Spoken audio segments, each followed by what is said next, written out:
Epstein is alive. Epstein is alive. Do you think he did not, given all the things we just talked about? I do not believe he. And do you believe that, do you have any speculation or view of who? Okay, so Darren and I are sitting here. You can hear Deco. I'm pretending I'm talking to Darren. So, hi Darren. So, you guys having a good time? You can see I have a little sore on my face that I got from some black guy trying to kiss me. It's really disgusting. Oh, it's really, The Epstein files.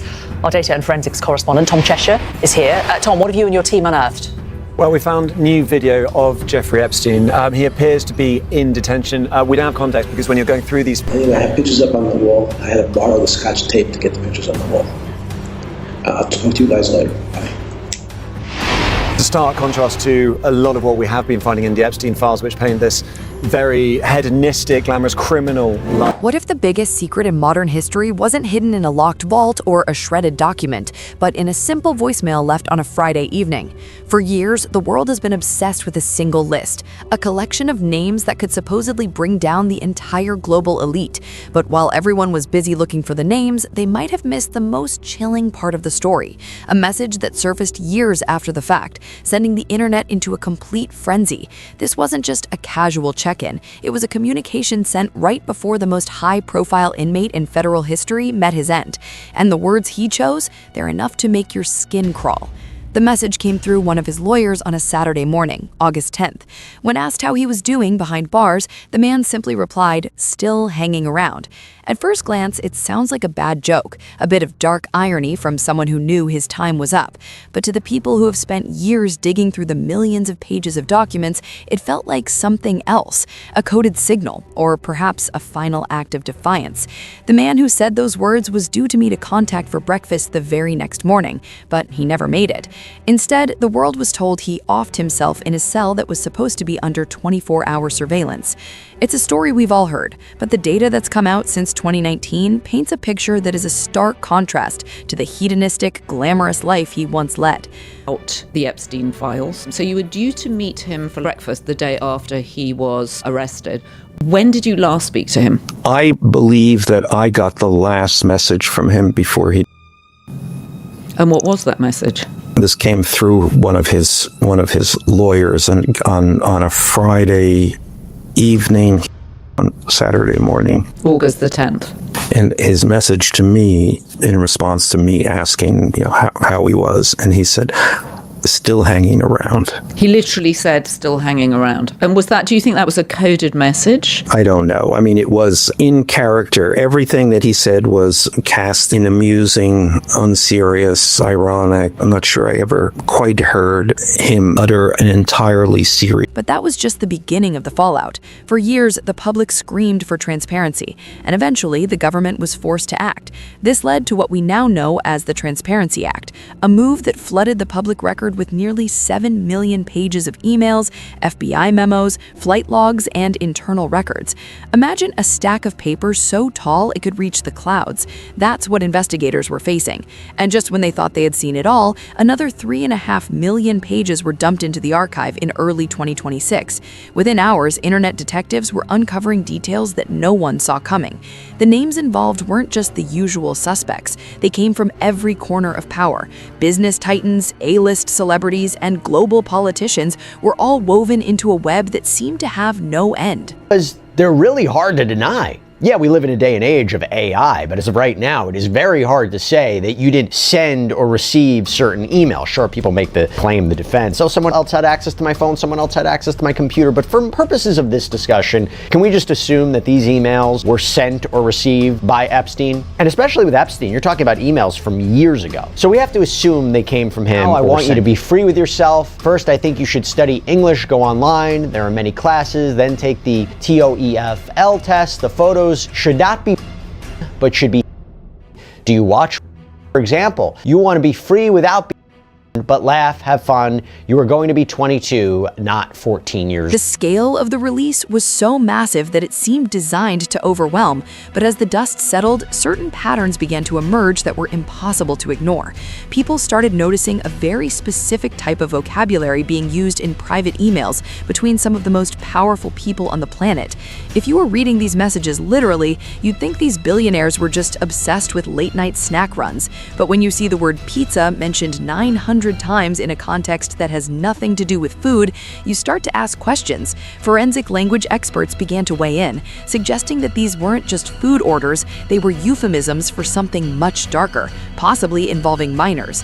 One of the final emails Jeffrey Epstein sent before he was arrested on, I want to say that was July 7th, 2019, returning from Paris. Look at this email. He sent it to himself. You want to read this? Yeah, I'll read this. Mandelson, Barnaby Summers Watson, Axel Botstein, Kareem Terje, Pritzker Edelman, Seth Lloyd, Martin Novak Minsky, Tata Susskind, Strominger Cross, Hopkins, Randall, Coslin, Gardner Gates, Thiel, Hoffman, Boysinovsky, Sheldrake, Solsberger, Gestale, Joe Shabak, Joy Ito, HBJ Burge, Miro, Anaz Rafat, Sultan, Nathan Feigenbaum, Ramachandran, Goldberg. Ramachandran, by the way, you know who that is? No. One specific email described pizza as something that radiates a soft glow.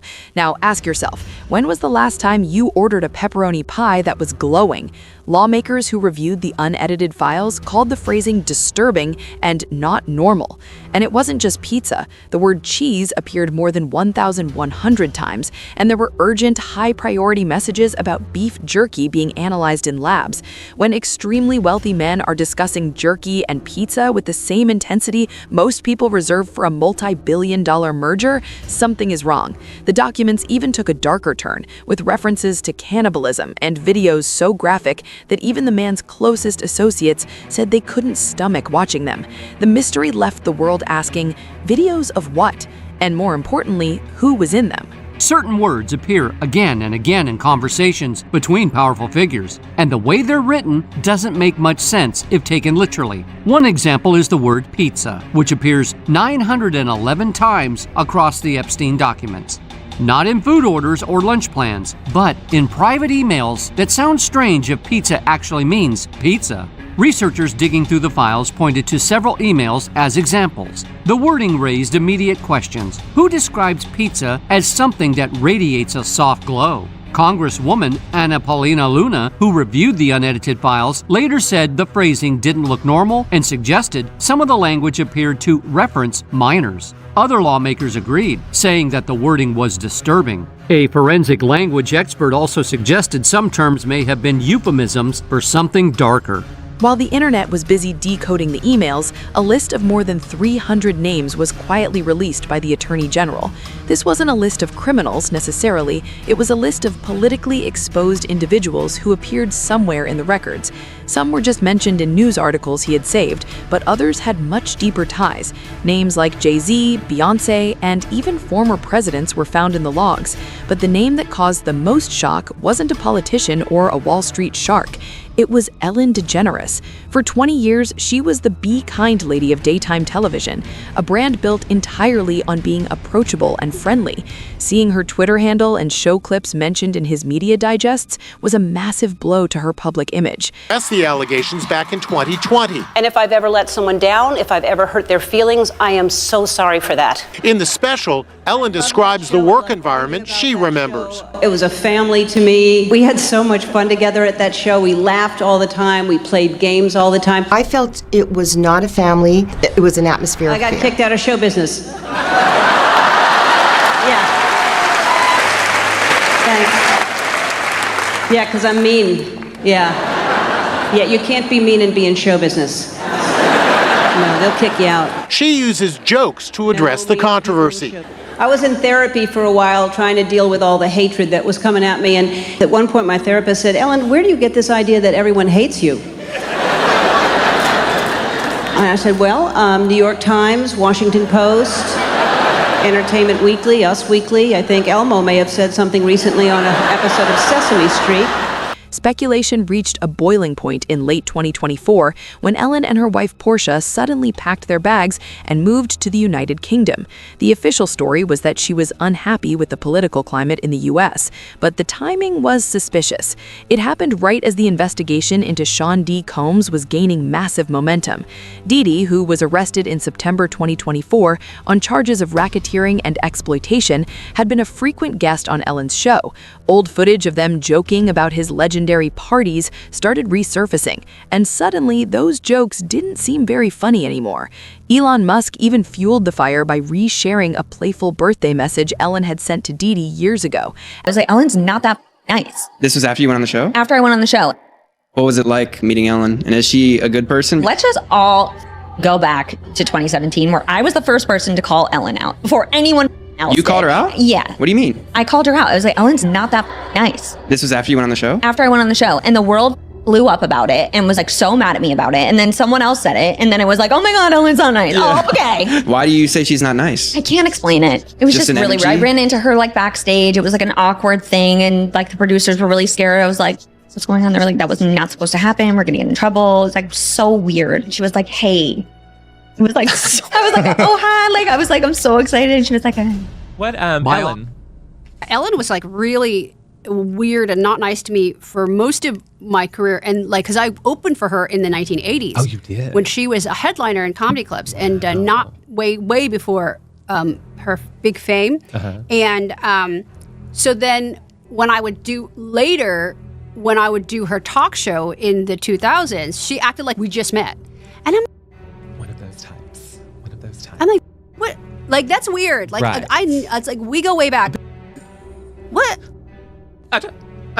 Like it's so creepy and weird. But you know, also the other thing was David Bowie had been on the show, and he was so excited that the night before that I had come to his show wearing this giant Chinese emperor outfit. He was really thrilled about it, and he talked at length about it. And she cut it out of the show, which made me so mad. And the producer, who's a really good friend of mine, had to call me and tell me, I can't believe she did this, but she cut it out of the show. But you need to know that he was going on and on about your outfit. He loves you. God said your name. So which is so rude. That is so gross. I don't know if it was personal. Maybe it was Right, for time. right, but still, I'm going to take it still. personally just because I decided to. You should have sent her a note and said, send me the footage. I'll post it to my YouTube. I know it exists somewhere. Special really was totally a lie. Hedda Muscat says Ellen's special hits all the wrong notes. I felt Ellen was not taking responsibility at all. She was told from the sugarcoating. very beginning, don't talk to Ellen, don't do this, you can't, go into her office. It was very nerve-wracking, very stressful. We all walked on eggshells. As the connections became harder to ignore, the public began looking back at other celebrities who had been caught in the orbit of these powerful figures. One of the most heartbreaking examples to resurface was Justin Bieber's 2016 appearance on The Ellen Show. At the time, Bieber was just a teenager, struggling to navigate a world that wanted a piece of him at every turn. During the interview, Ellen pushed him to talk about paparazzi photos he had never consented to, images that were invasive and personal. Watching it back now, people see a young man who looked deeply uncomfortable, being pressured by one of the most powerful women in the industry. It makes you wonder how much choice these young stars really have when they're sitting across from the gatekeepers of Hollywood. The paparazzi shot in Bora Bora. Okay. So you are obviously in a private bungalow. Yeah.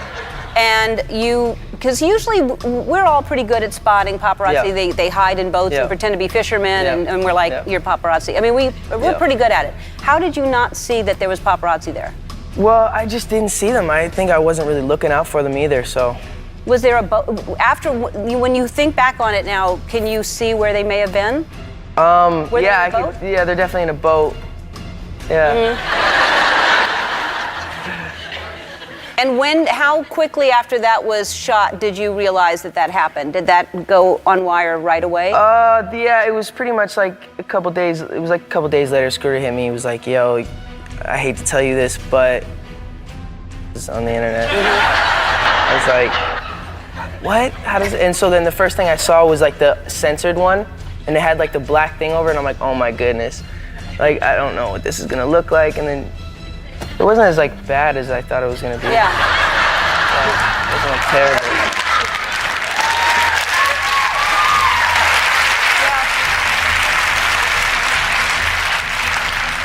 I'm no expert, but I heard that it was good. The rabbit hole goes even deeper when you look at the Instagram live stream, where a fan asked Bieber to touch his hat if he had ever been a victim of the industry's dark side. A few seconds later, he did exactly that. It might have been a coincidence, but in the world of internet sleuthing, there are no coincidences. This gesture went viral, drawing tens of millions of views and sending fans back into the archives to look for more clues. They found them in the story of Chegan Tang, who in one night reportedly deleted over 60,000 tweets from her account. For the internet, that kind of mass deletion is the ultimate red flag. Why would someone with nothing to hide feel the need to wipe their digital history so thoroughly? I have friends, I've never seen them like that. And they don't bring me to Bora Bora. Stop, you're making me blush, dude.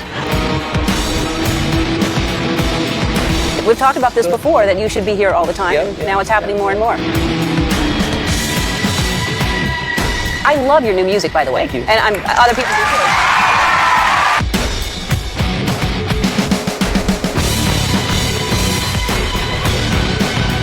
Go online and see the video that he shot in Iceland. Exploring, it was fun. Yeah. I can't believe you got in that water. It was so cold, it was like 50 degrees. Look at you.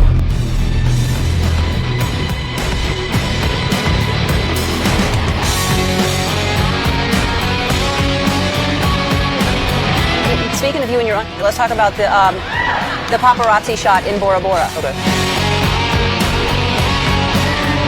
You are obviously in a private bungalow. Yeah. And because usually we're all pretty good at spotting paparazzi. Yeah. How did you not see that there was paparazzi there? Well, I just didn't see them. I think I wasn't really looking out for them either, so.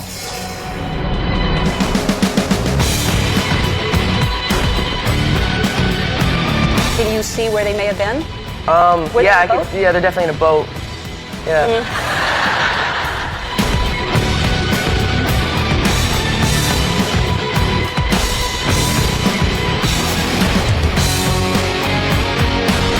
So there is a woman. There's a young woman in the background. You can see in the bed. Yeah, no. Is that your girlfriend? No, it's not. Just a girl that you were in Bora Bora with? Yeah. You just brought a friend to Bora Bora? Yeah. And you're just with your friend? Why are you putting me on the spot like this? Gosh.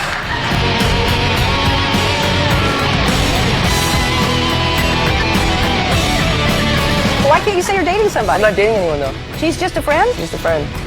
Wow.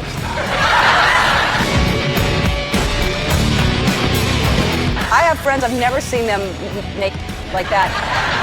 And they don't bring me to Bora Bora. Stop, you're making me blush, dude.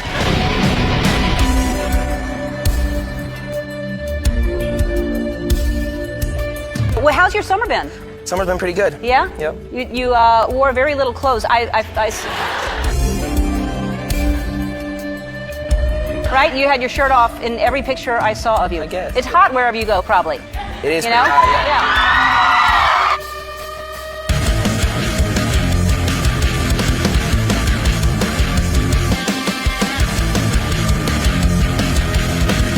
You need to take care of yourself. That's look at that.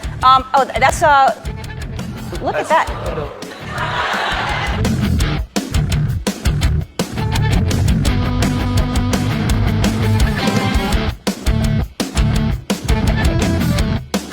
And then there you are. And then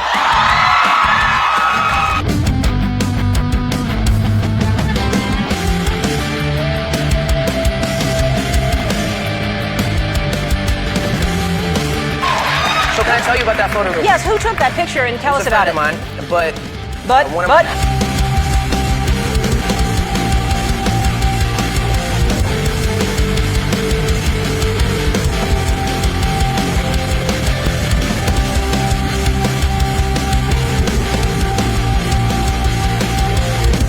the worst part about what I do is probably just people following me all the time. Like, always with a camera.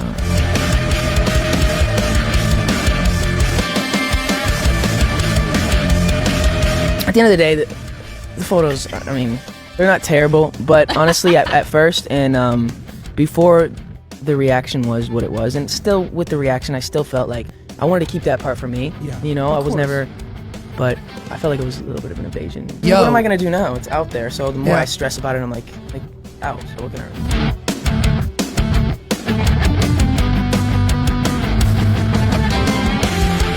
What do you think about your dad's comment I thought about it was hilarious. What do you feed that thing, he said. Do you have a name for it? The fans do. Ooh. They call it Jerry. Jerry? Jerry, yep. Yeah, you can adapt that, you know? I could.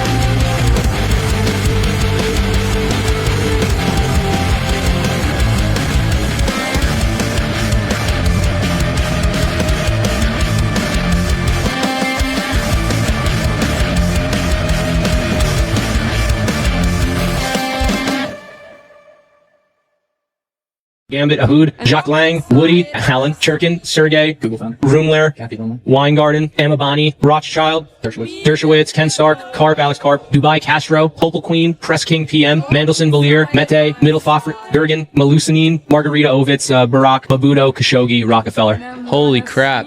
I don't know what it means. Nobody knows what it means, but it's provocative. Drop your thoughts in the comments, and if you're ready to dive even deeper into the stories they don't want you to see, make sure to subscribe. The next revelation might be even bigger than the last, and you won't want to miss it when the wall finally comes crashing down. This is a story that is still being written, and every day a new piece of the puzzle falls into place. Stay curious, stay questioning, and we'll see you in the next deep dive.